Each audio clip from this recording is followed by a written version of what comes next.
ফিলিস্তিনি পতাকা হাতে ফ্রি প্যালেস্টাইন স্লোগান দিয়ে লন্ডনের এলিজাবেথ টাওয়ারে চড়েন এক বিক্ষোভকারী।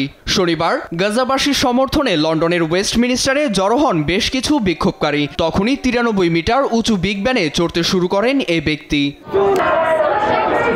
বার্তা সংস্থা রয়টার্স জানায়, বিগ ব্যান খ্যাত স্থাপনাটিতে চড়তে গিয়ে তার পা দিয়ে রক্ত ঝরতে থাকে, তবুও থামেননি তিনি। তার এমন কাণ্ড আতঙ্ক সৃষ্টি করে নিচে থাকা বিক্ষোভকারীদের মধ্যে।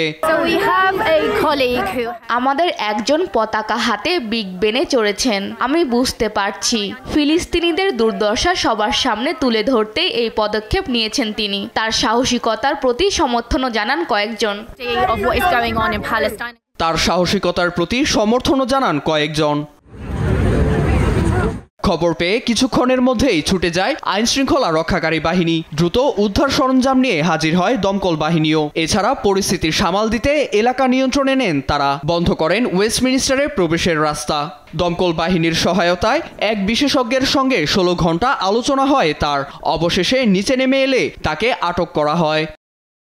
মূলত গাজা উপত্যকায় দখলদার ইসরায়েলি আগ্রাসন ও ত্রাণ আটকে উপত্যকাকে দুর্ভিক্ষের মুখে ঠেলে দেওয়ার প্রতিবাদে বিক্ষোভে নামেন প্রতিবাদকারীরা। নীরব দাস, নিউজ ডেস্ক, দেশ টিভি।